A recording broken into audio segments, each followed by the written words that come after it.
Good morning, good afternoon, and good evening, students. Welcome to Bharat Humanities classes. Dear students, today we start our next chapter of political science, democratic rights, which is very important for our NTSC and the other competitive exams. So, first of all, we start the basics of democratic rights or the fundamental rights. So, let us start with fundamental rights. Okay, the first country which gave the rights to its citizen, that was England. सबसे पहले England के जो king थे, king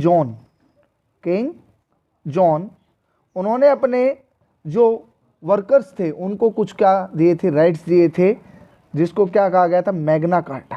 क्या कहा गया था, Magna carta. Magna carta का मतलब होता है great charter which is very very important. Okay, तो फंडामेंटल राइट्स की अगर हम राइट्स की शुरुआत माने तो कहाँ से हुई, इंग्लैंड के राजा किंग जॉन थे, जिन्होंने अपने जो श्रमिक थे उनको क्या दिए थे, कुछ राइट्स दिए थे. और आज हम कभी भी अगर हम कहीं पर भी अगर अधिकारों की बात करते हैं तो उसके लिए हम मैग्ना कार्टा का यूज़ करते हैं, जिसको द ग्रेट चार्टर और वेरी इंपॉर्टेंट बोला गया है. तो देखिए, अगर फंडामेंटल राइट्स की बात कर रहे हैं, हम इंडिया से रिलेटेड हम बात करेंगे, तो fundamental rights are enshrined in which chapter of the Indian constitution. So in the chapter number 3, fundamental rights are enshrined in the part 3 of Indian constitution. Okay, second one is that in the basic constitution, how many fundamental rights were there? In the basic constitution there were 7 fundamental rights. At present, अगर आपसे कोई पूछे कि at present कितने हैं, at present हमारे पास जो right हैं वो आपके हैं 6 फंडामेंटल राइट. कितने हैं, 6 फंडामेंटल राइट. ये भी आपको पता होना चाहिए. तो किस राइट को रिमूव किया गया है, तो ये आपको पता होना चाहिए, राइट टू प्रॉपर्टी, जिसको कौन से कॉन्स्टिट्यूशनल अमेंडमेंट के द्वारा लिस्ट से हटाया गया, तो 44th कॉन्स्टिट्यूशनल अमेंडमेंट था जिसके द्वारा राइट टू प्रॉपर्टी को फंडामेंटल राइट्स की लिस्ट से हटाया. 44th, जो कब पास हुआ था, 1978. और उस समय कौन सी पार्टी की सरकार थी, तो जनता पार्टी, आपको ध्यान रखना है. और Morarji Desai was the prime minister of India. अब आपको ये भी पता होना चाहिए कि सबसे ओल्ड एज के अंदर जो भारत के प्रधानमंत्री बने थे वो कौन थे, तो वो आपके कौन थे, मोरारजी देसाई. तो राइट टू प्रॉपर्टी जो फंडामेंटल राइट्स में आर्टिकल 31 था, इसको हटा दिया गया 44th अमेंडमेंट के द्वारा. Now it is a legal right. आज एक ऐसा राइट है, ये आपको पता होना चाहिए, आज आपका एक कानूनी अधिकार है, और ये आपको पता होना चाहिए कौन से आर्टिकल के तहत, आर्टिकल 300A.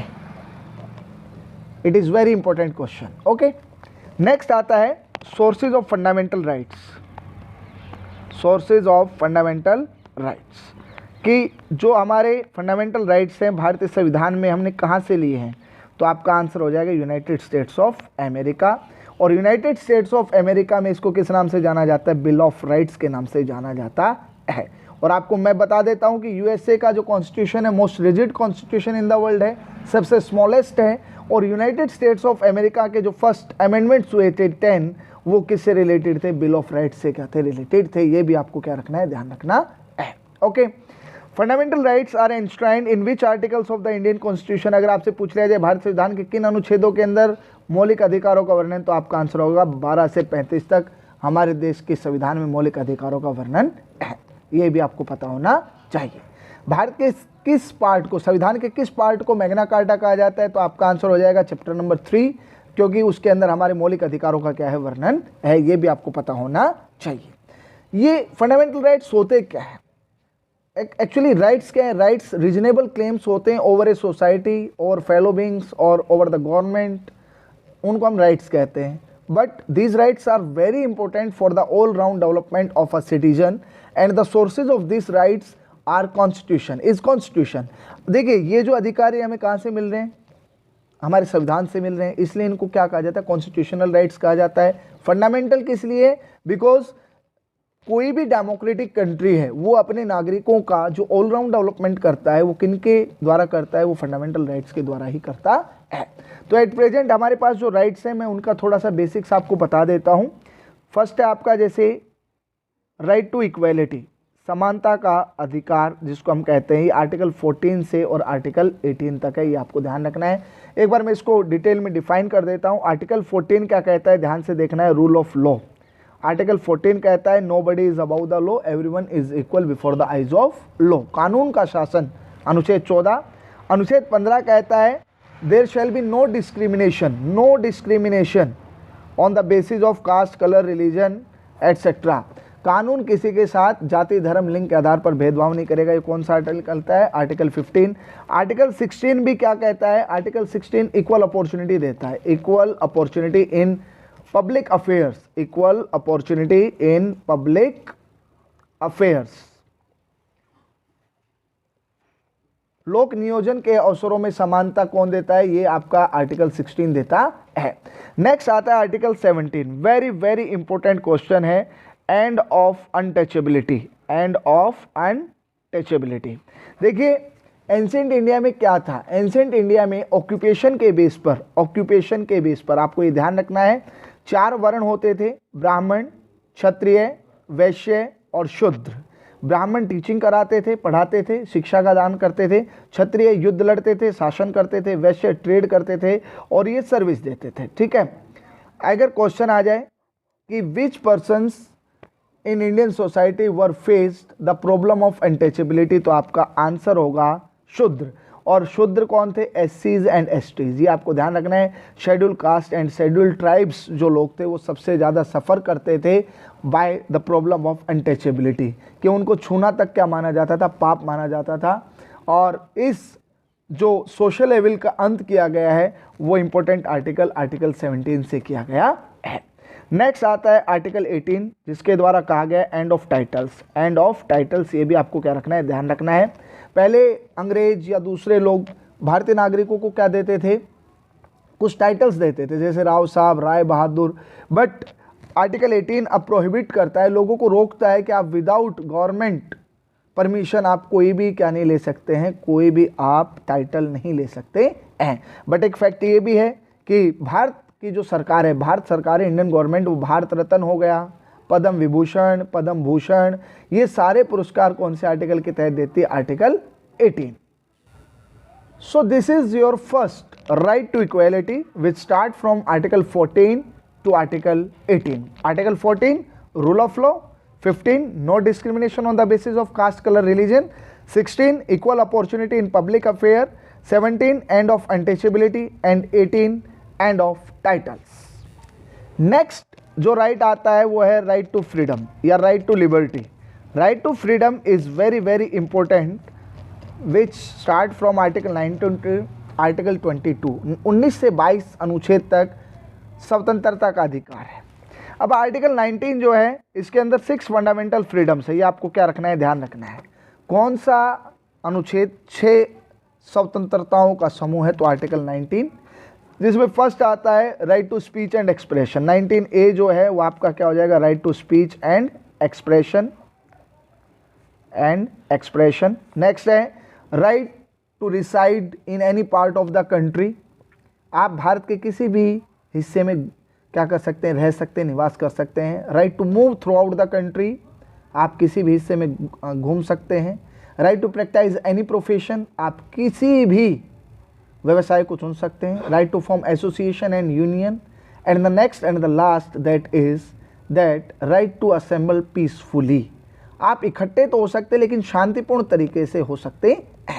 कभी 2 राइट्स के ऊपर मूव और रिसाइड, जो ये 2 राइट्स हैं, जो हमारे 2 फ्रीडम्स हैं, इनके ऊपर रेस्ट्रिक्शंस था आर्टिकल 370। आर्टिकल 370 जो हमें रोकता था जम्मू एंड कश्मीर तक जाने का, तो आर्टिकल 370 को रिमूव कब किया गया, तो आपको ये पता होना चाहिए, अगस्त 2019 में इसको क्या कर दिया गया था, रिमूव कर दिया गया था बाय द एनडीए गवर्नमेंट। आज आपको ये भी पता होना चाहिए कि आर्टिकल 370 के हटने के बाद आप जम्मू कश्मीर में बिना कोई रोक टोक, बिना रेस्ट्रिक्शन के वहाँ घूम सकते हैं, वहाँ पर आप क्या कर सकते हैं, वहाँ अपनी प्रॉपर्टी वगैरह ले सकते हैं। तो ये आर्टिकल 19 कितनी फंडामेंटल फ्रीडम्स है, ये आपको क्या रखना है, ध्यान रखना है। अब मैं कुछ इंपॉर्टेंट टर्म्स आपको बताऊंगा, सारे आर्टिकल पॉसिबल नहीं है कि एक वीडियो में हम करें क्योंकि एमसीक्यूज भी करने हैं। तो अभी आपको एक और चीज़ ध्यान देनी है। देखिए अगर क्वेश्चन आ जाए which right can not be suspended during emergency time, तो आपका है right to life and personal liberty. Right to life आपका आर्टिकल कौन सा है? 21 है। 21 जो आर्टिकल है वो आपका कौन सा है? राइट टू लाइफ, जिसको कभी भी सरकार के द्वारा नहीं लिया जा सकता है। ये आपको क्या रखना है? ध्यान रखना है। एक आर्टिकल है 22, आर्टिकल 22 अरेस्टेड पर्संस को क्या देता है? फंडामेंटल राइट्स देता है। ये आपको क्या रखना है? ध्यान रखना है।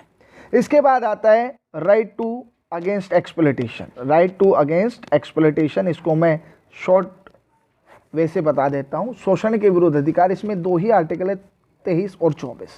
आर्टिकल 23 क्या कहता है? देखिए, फोर्स लेबर को डिनाई करता है, फोर्स लेबर, ये आपको ध्यान रखना है। वर्क विदाउट पे, आज आप किसी से काम करवाएंगे और पैसे नहीं देंगे, ऐसा नहीं है।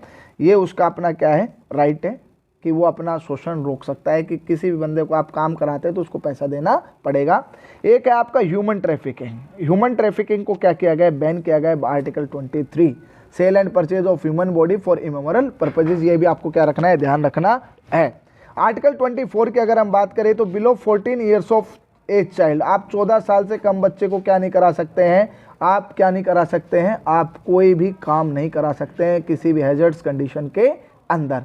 ये आर्टिकल 24 है जो क्या करता है? प्रोहिबिट करता है। तो ये आपका कौन सा होगा? Right to against exploitation.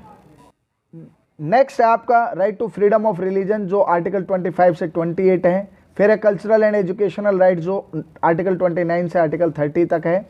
और next and the last and which is very important, article 32 which is called right to constitutional remedies. Right to constitutional remedies. देखिए, अगर आर्टिकल इन फंडामेंटल राइट्स को आप डिटेल में पढ़ना चाहते हो तो वहाँ पर मैंने वीडियो बनाई हुई है, प्लेलिस्ट में आप जाकर सर्च आउट कर सकते हो और कंप्लीट वीडियो आप स्टडी कर सकते हो रिलेटेड टू फंडामेंटल राइट्स। ठीक है, ये आपको ध्यान रखना है। देखिए, आर्टिकल 32 को क्या कहा गया? Heart and the soul of Indian constitution. Heart and the soul of Indian constitution, Bharat के संविधान के दिल तथा आत्मा किसको बोला गया है? आर्टिकल 32 को। किसने बोला है? ये भी आपको ध्यान रखना है, डॉक्टर भीमराव अंबेडकर। डॉक्टर भीमराव अंबेडकर। क्यों बोला है? क्यों आर्टिकल 32 हमारे लिए इंपॉर्टेंट है? मैं कहता हूं कि 5 rights are our bodies, body parts है, हमारी बॉडी के पार्ट्स हैं 5 राइट्स। बट हमारी सोल जो है, हमारा जो हार्ट जो है, वो क्या है? आपका छठा राइट है, राइट टू कॉन्स्टिट्यूशनल रेमेडीज।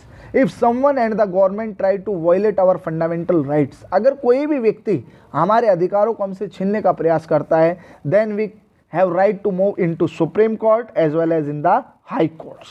तो हम उन राइट्स की प्रोटेक्शन के लिए कहाँ जा सकते हैं? सर्वोच्च न्यायालय और उच्च न्यायालय की शरण ले सकते हैं।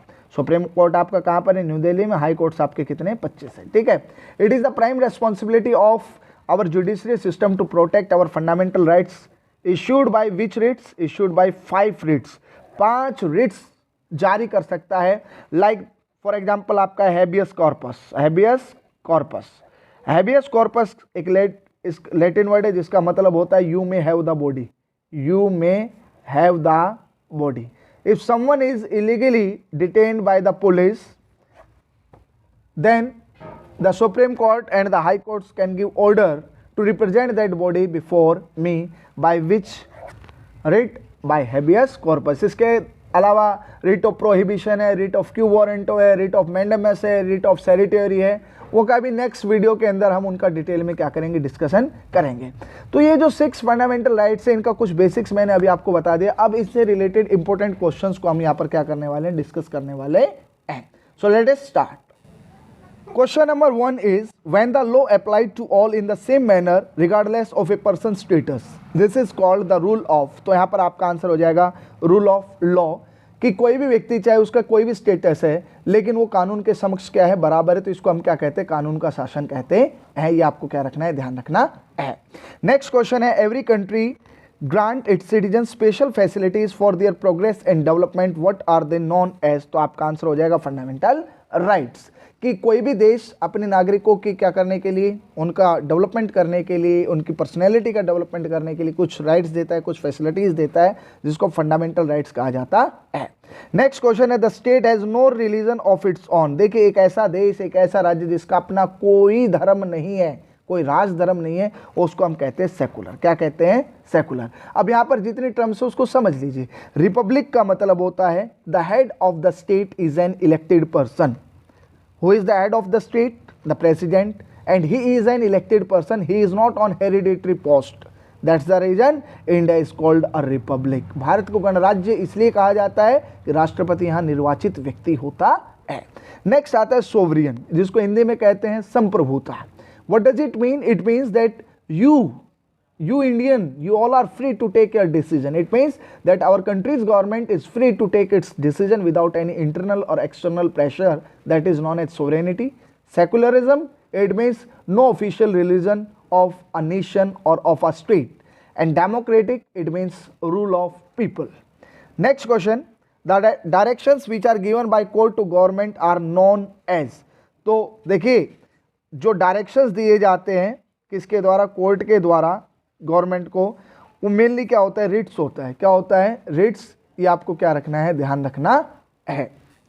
नेक्स्ट क्वेश्चन है how many fundamental rights are given to people of our country? At present we have 6 fundamental rights. Next question है what do you understand by political equality? देखिए पॉलिटिकल इक्वालिटी का मतलब होता है all adults above 18 years are given right to vote, that is known as political equality. Political equality में 2 parts है, एक तो राइट टू वोट है, एक राइट टू गेट इलेक्टेड है। ये आपको क्या रखना है? ध्यान रखना है। नेक्स्ट क्वेश्चन है from which country we have taken the idea of fundamental rights? तो आपका आंसर हो जाएगा अमेरिका। नेक्स्ट क्वेश्चन है which of the following right has been abolished by government from the list of fundamental rights? तो आपका answer हो जाएगा right to property. Next कुछ क्वेश्चंस जो हैं वो मैं आपको कुछ अपने ओन वर्ड्स के अंदर मैं आपको बताना चाहूँगा। सपोज कीजिए कि आपका फंडामेंटल राइट्स वोलेट हुआ है तो आपको कहाँ जाने का अधिकार है? तो आपको एक सुप्रीम कोर्ट और एक हाई कोर्ट्स के अंदर जाने का अधिकार है, ये आपको पता होना चाहिए। नेक्स्ट क्वेश्चन है कि 10th ऑफ दिसंबर को हम क्या सेलिब्रेट करते हैं? तो 10th ऑफ दिसंबर को हम सेलिब्रेट करते हैं human rights day. Human rights day, ये आपको क्या होना चाहिए? पता होना चाहिए। ठीक है। नेक्स्ट एक क्वेश्चन आता है कि NHRI national human rights commission NHRC कब बना था? तो आपका आंसर हो जाएगा 1993 के अंदर आपका NHRC बना था। नेक्स्ट अगर हम क्वेश्चन की बात करें कि right to suspend fundamental rights in India, देखिए हमारे देश के अंदर fundamental rights, suspension of fundamental rights, ये पावर किसके हाथ में है? तो आपका आंसर होगा इंडियन प्रेसिडेंट। क्या आंसर होगा? Indian president. ये आपको ध्यान रखना है। नेक्स्ट क्वेश्चन है एमनेस्टी इंटरनेशनल एक इंटरनेशनल ऑर्गेनाइजेशन है जो किसके लिए काम करती है? तो आपका आंसर हो जाएगा ह्यूमन राइट्स। ह्यूमन राइट्स की प्रोटेक्शन के लिए एमनेस्टी इंटरनेशनल क्या करती है? काम करती है। नेक्स्ट क्वेश्चन आपका आ जाएगा, बड़ा ही इंपॉर्टेंट क्वेश्चन है। देखिए सेकुलरिज्म मैंने अभी आपको बताया था, सेकुलरिज्म का मतलब होता है a state which has no official religion, that is known as secularism. ये आपको क्या रखना है? ध्यान रखना है। नेक्स्ट क्वेश्चन अगर हम बात करते हैं, देखिए ग्वांतनामो बे, ये मैंने आपको जब चैप्टर का स्टार्टिंग किया था तब मैंने आपको बताया था कि ग्वांतनामो बे एक सीक्रेट प्रिजन थी जहां 600 प्रिजनर्स को रखा गया था by United States of America. और मैंने आपको बताया था 11th ऑफ सितंबर 2001 को क्या हुआ था? एक टेररिस्ट अटैक हुआ था by 19 al Qaeda terrorist over United States of America और 3000 people were killed in that attack. और इसके खिलाफ जो ऑपरेशन चला था ये भी मैंने आपको बताया था, operation enduring freedom. Operation enduring freedom, जिसके अंदर 600 लोगों को क्या किया गया? उनके देश से उठाकर ग्वांतनामो बे में क्या कर दिया था? उनको डाल दिया गया था। And they had no legal security, और उनको कोई भी कानूनी अधिकार नहीं दिए गए थे। नेक्स्ट क्वेश्चन अगर आपसे कोई पूछ ले कि fundamental rights are absolute, fundamental rights are, अगर ये स्टेटमेंट आ जाए आर एब्सोल्यूट, तो आपसे पूछेंगे ट्रू या फॉल्स, तो आपका आंसर होगा false. Yes, fundamental rights absolute नहीं है, क्योंकि फंडामेंटल राइट्स के ऊपर सेवरल रेस्ट्रिक्शंस हैं। यस, आपके इमरजेंसी टाइम में आपके फंडामेंटल राइट्स को क्या कर दिया जा सकता है? सस्पेंड किया जा सकता है। 352, 356 एंड 360, ये आपको ध्यान रखना है। Fundamental rights are not absolute because there are several restrictions over fundamental rights. Dear students, today we discuss the important concepts and the MCQs related to fundamental rights. You have to watch this video, learn all these question answer, like this video and subscribe Bharat Humanities classes. Jai Hind, Jai Bharat.